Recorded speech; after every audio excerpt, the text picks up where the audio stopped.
नमस्कार।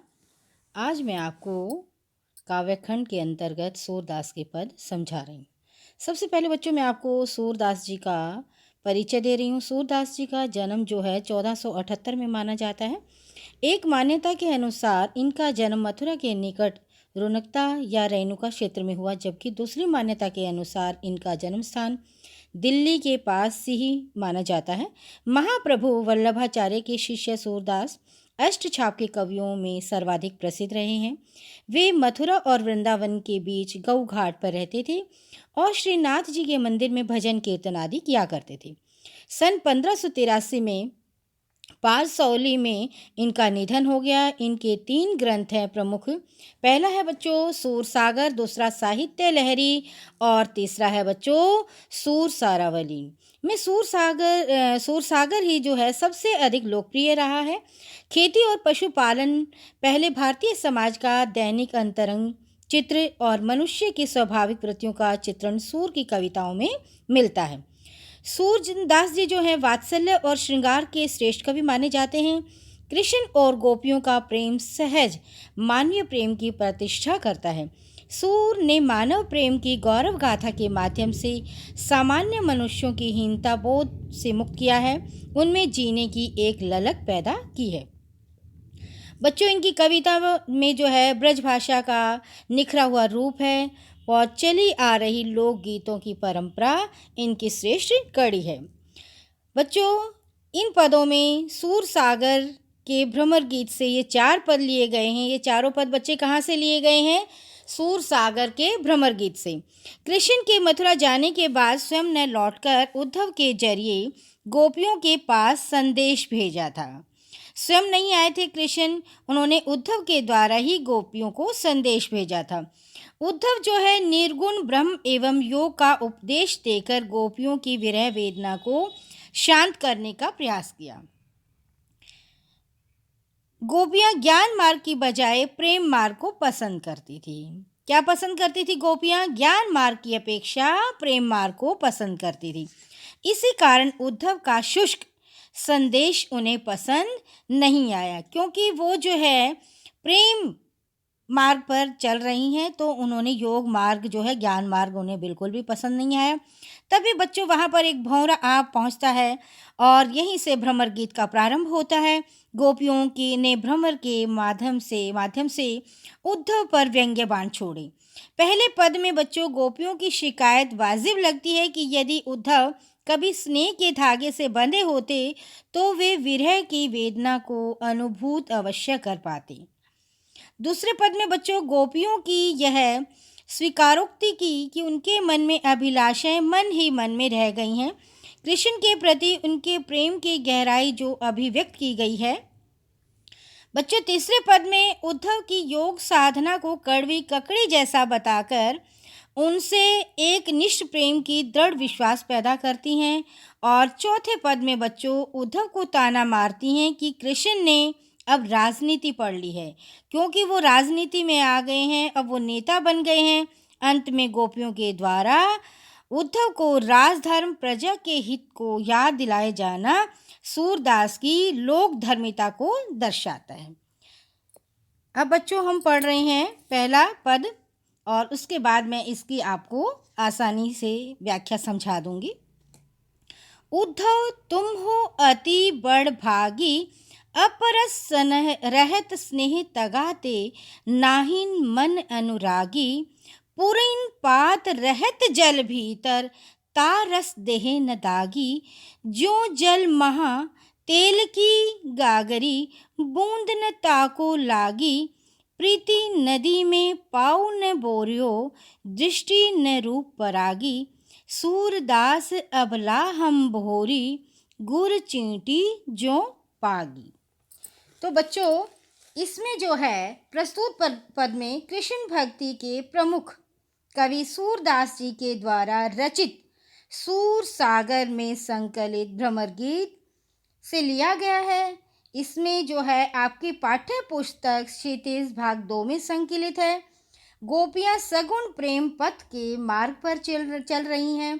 वो प्रेम की प्रतिज्ञा की निष्ठा कर चुकी हैं और मानती हैं कि उन्हें किसी भी प्रकार कृष्ण के प्रेम में ही डूबे रहना है, वे उससे दूर नहीं हो सकती।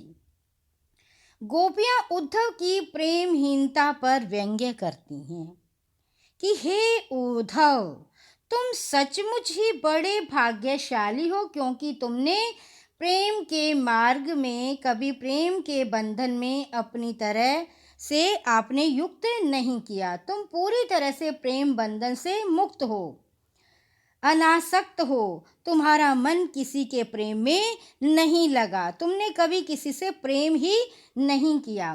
तुम कृष्ण के निकट रहकर भी, कृष्ण क्या है? उनका प्रेम है। तुम कृष्ण के निकट रहकर भी उनके प्रेम बंधन से उसी तरह मुक्त हो जैसे कमल का पत्ता सदैव पानी में रहता है, परंतु उसके ऊपर जल की एक बूंद भी नहीं ठहरती। और दूसरा बताया बच्चों उन्होंने, दूसरा व्यंग्य किया तेल की मटकी का। तेल की मटकी जैसे जल में डुबोने पर उसे जल की एक भी बूंद उस पर नहीं ठहरती, इसी प्रकार तुम भी श्री कृष्ण के पास रहते हुए भी उनके प्रेम में लिप्त नहीं हुए। तुमने उनसे कभी प्रेम का पाठ पढ़ा ही नहीं, उनके प्रभाव से तुम हमेशा मुक्त रहे। तुमने आज तक कभी भी प्रेम रूपी नदी में अपना पैर डुबोकर नहीं देखा। तुम्हारे अंदर अनुराग नहीं है, प्रेम नहीं है। प्रेम की नदी में कभी तुमने अपने पैर को, अपने आप को डुबोकर नहीं देखा। तुम्हारी दृष्टि किसी के रूप को देखकर उसमें नहीं उलझी।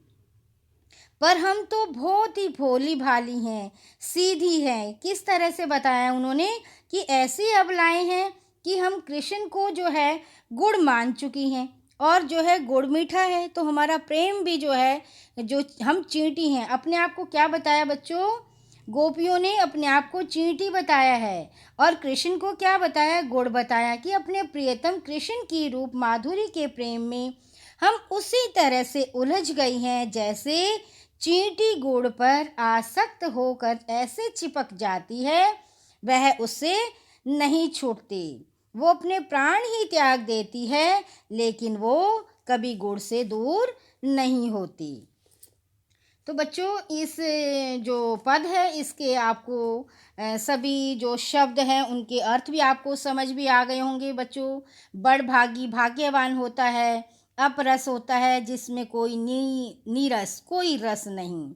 तगा बच्चों धागा है, पुरीन पात, कमल का पत्ता, रस जल, न दागी, दाग तक नहीं लगा। प्रीति नदी प्रेम रूपी नदी, प्रेम की नदी, पाँव पैर बोरियो कभी डुबोया नहीं।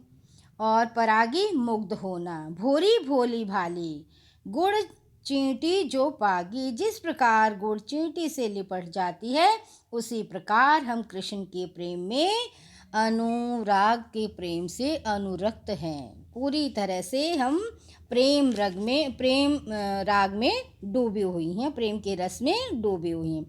बच्चों, इस जो पद है उसका भाव है कि गोपियां जो है उद्धव की प्रेमहीनता का मजाक उड़ा रही हैं। क्या है बच्चों इस पद का भाव? कि गोपियां उद्धव की प्रेमहीनता का मजाक उड़ा रही हैं। उद्धव के हृदय में प्रेम भावना का अभाव है और पूर्ण रूप से वो प्रेम के बंधन से मुक्त और अनासक्त है। उसने कभी प्यार की नदी में प्रेम नहीं, प्यार की रूपी में कभी अपना पैर नहीं डुबोया। वह कभी अनुराग में नहीं रहा, वो उससे विरक्त रहा है। और गोपियों की जो आंखें हैं, जो प्रेम है, वो कृष्ण पर मुग्ध हो चुकी हैं, लेकिन कभी भी उद्धव ने कभी किसी की तरफ देखा नहीं। उनकी आंखें कभी किसी रूप और सौंदर्य पर मुग्ध नहीं हुई। और श्री कृष्ण के रूप सौंदर्य के प्रति गोपियाँ इतनी आसक्त हो गई हैं कि वो अपने आप को गुड़ से लिपटी हुई चींटियाँ बता रही हैं कि हम जो है इतने प्रेम में डूब चुके हैं, हम उससे अलग नहीं हो सकते, हम अपने प्राणों की आहुति प्राण ही त्याग सकते हैं। ठीक है बच्चों, आपको ये सब अच्छे से पद समझ में आ गया होगा। इस पद में देखो बच्चों, किस किस चीज़ों की उन्होंने तुलना की है। पहला इसमें बच्चों बताया है कि जैसे कि कमल का पत्ता पानी में रहता है और पानी में डूबता नहीं है, ना उसके ऊपर पानी की कोई बूंदी आती है। दूसरा बच्चों उन्होंने बताया तेल की गगरी, और एक और बताया उन्होंने कि आपने कभी प्रेम रूपी नदी में कभी आपने पैर डुबोकर नहीं देखा। ठीक है बच्चों, अब आपको ये पद बहुत ही अच्छी तरह से भली भांति समझ में आ गया होगा।